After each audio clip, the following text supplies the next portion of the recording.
আসসালামু আলাইকুম dear viewers, আশা করি আপনারা সব ভালো আছেন। তো আজকে অনলাইনে আয়কর রিটার্ন সাবমিট সংক্রান্ত একটি ইম্পর্টেন্ট আপডেট নিয়ে এসেছি স্পেশালি।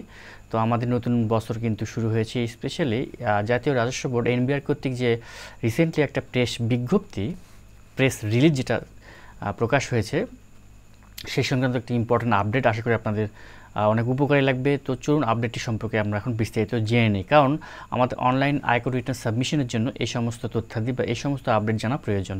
তো চলুন শুরু করি। আমরা এখন ডাইরেক্ট চলে যাব আমাদের আপডেটে। হ্যাঁ, আপনারা দেখতে পাচ্ছেন স্ক্রিনে জাতীয় রাজস্ব বোর্ড এনবিআর কর্তৃক যে প্রেস বিজ্ঞপ্তিটি জারি হয়েছে সেটি আগে আপনাদের দেখানো হচ্ছে। তো এখানে কিন্তু কিছু ইম্পর্টেন্ট কথাবার্তা এখানে আছে যে করদাতা বান্ধব, স্বচ্ছ ও জবাবদিহিতামূলক কর ব্যবস্থাপনা গড়তে জাতীয় রাজস্ব বোর্ড বদ্ধপরিকর। এই লক্ষ্যে আয়কর আইন 2023 এবং অর্থ আইন 2024-এর আলোকে ব্যক্তি শ্রেণী করদাতাগণের 2024-2025 কর বছরের অনলাইন রিটার্ন দাখিলের জন্য এই রিটার্ন সিস্টেম আপগ্রেডেশনের কাজ সম্পন্ন করা হয়েছে। স্পেশালি আসলে আপনারা জানেন যে এই সিস্টেমটি অনলাইন যে রিটার্ন সিস্টেম আপগ্রেড করা হয়েছে, এটা একটা ইম্পর্টেন্ট তথ্য আপনাদের মনে রাখতে হবে। এটা আমরা জানলাম যে আসলে এবার কিন্তু আমরা আমাদের ওই ওয়েবসাইটে আরও কিছু ব্যবস্থাপনা বা আরও কিছু যে সফটওয়্যারের যে সংযোজন হবে, আরও কিছু অপশনের সংযোজন হবে, এটা আমরা কিন্তু বুঝতে পারছি। তো আগামী এইখানে একটা ইম্পর্টেন্ট আপনাদের জন্য জ্ঞাতার্থে আমি জানাচ্ছি যে আগামী সেপ্টেম্বর মাসের 9 তারিখ থেকে অনলাইন রিটার্ন দাখিল সিস্টেমটি করদাতাদের জন্য উন্মুক্ত করা হবে। তার মানে সেপ্টেম্বর মাসের 9 তারিখ থেকে শুরু হয়েছে, কিন্তু আজকে আমি ভিডিওটি করছি 16 সেপ্টেম্বর। তার মানে প্রায় 7 দিন আগে, এক সপ্তাহ আগে কিন্তু এই ওয়েবসাইটটি কিন্তু উন্মুক্ত করা হয়েছে আমাদের জন্য।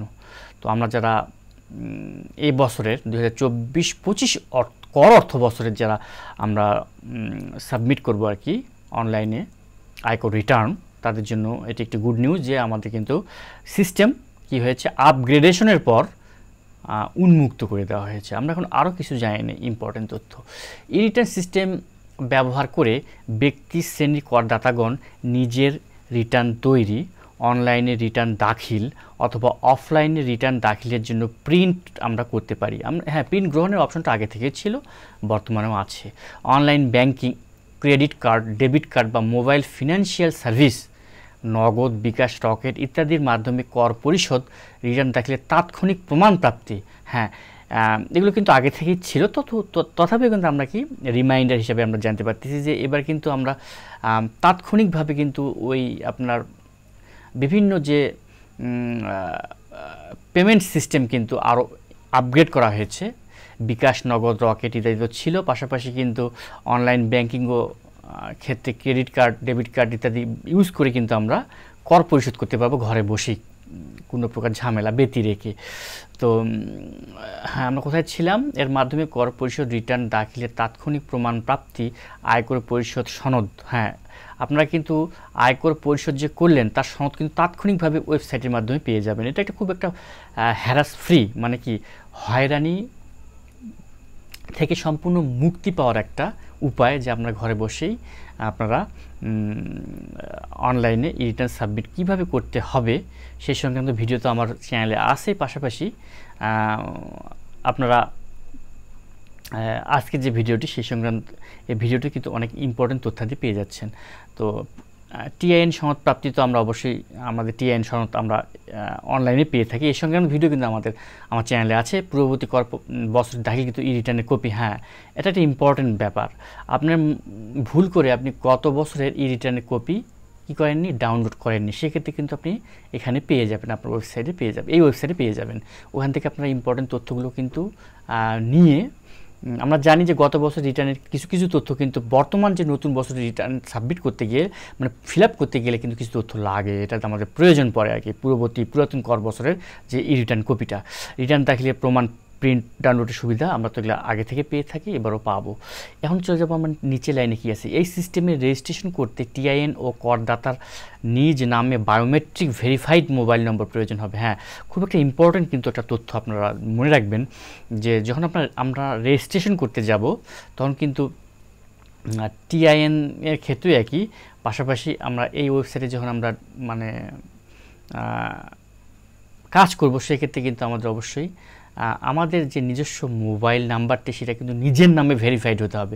এখন আপনি টিআইএন করতে গেলে গেছেন, দেখা যাচ্ছে যে নাম্বারটা দিলেন সেই নাম্বারটা আপনার নয়, আরেকজনের নামে বায়োমেট্রিক ভেরিফাইড করা, সেক্ষেত্রে কিন্তু আপনি হ্যারাসমেন্টের শিকার হবেন, ওয়েবসাইট কিন্তু নেবে না। Be careful. তো সেক্ষেত্রে কী করতে হবে, অবশ্যই আপনার নিজের নামে যে মোবাইলটি ভেরিফাইড করা, স্পেশালি বায়োমেট্রিক ভেরিফাইড করা, সেটি ইউজ করে টিআইএন রেজিস্ট্রেশন করবেন। আশা করি আপনারা বুঝতে পেরেছেন। আমরা চলে যাব কিছু ইম্পর্টেন্ট তথ্য, যে গত বছর কিছু তথ্য এখানে আছে। উল্লেখ্য, জাতীয় রাজস্ব বোর্ড কর্তৃক 2021 সালে এই সিস্টেম চালু করার পর 2021-22 কর বছরে 61,000 সামথিং, 2022-23 অর্থ বছরে 2,44,000 আস্তে আস্তে বাড়ছে দেখেন, এবং 2023-24 অর্থ বছরে দেখেন 2 লক্ষ থেকে 5,26,000। তার মানে কি, এই সিস্টেমটি ব্যবহারের জনপ্রিয়তা আস্তে আস্তে দ্বিগুণ থেকে দ্বিগুণতর হচ্ছে। দেখেন আপনারা একটা কম্পারিজন পাবেন। প্রথমে যখন চালু হলো আমরা অনেকে জানি না, সেক্ষেত্রে কিন্তু প্রচারণা কম ছিল, 61,491 জন। 2022-23 সেটা দেখেন 2,44,481 জন কিন্তু সাবমিট করেছে অনলাইনে, কিন্তু এটা অনলাইনে তথ্য আর কি। আর 2023-24 তার মানে রিসেন্টলি যে লাস্ট ইয়ারটি, আমাদের ফিসক্যাল ইয়ারটি, সেক্ষেত্রে দেখেন ডাবল, কোথায় 2,44,000, কোথায় 5,26,000, ডাবলেরও বেশি। তার মানে এ বছর কিন্তু আমরা মনে করি আরও বেশি হবে ক্ষেত্রে, এর ক্ষেত্রে কোনো সন্দেহ নাই। ব্যক্তি শ্রেণী করদাতাগণ আগামী 9/9/2024 তারিখ হতে জাতীয় রাজস্ব বোর্ডের www.etaxnbr যাকে বলা হয় etaxnbr.gov.bd ওয়েবসাইটে নিজের তথ্য উপস্থাপনের মাধ্যমে সহজেই রেজিস্ট্রেশন সম্পন্ন করে 2024-25 কর বছরে ই রিটার্ন দাখিল করতে পারবেন। তো আজ আমি মনে করি যে অবশ্যই আপনার এই ভিডিওটি অবশ্যই আপনাদের উপকারে লেগেছে এবং অনেক ইম্পর্টেন্ট তথ্য আপনাদের দিতে আমি সক্ষম হয়েছি। সবাই ভালো থাকবেন, সুস্থ থাকুন, এই কামনায় আসসালামু আলাইকুম, বিদায় নিচ্ছি।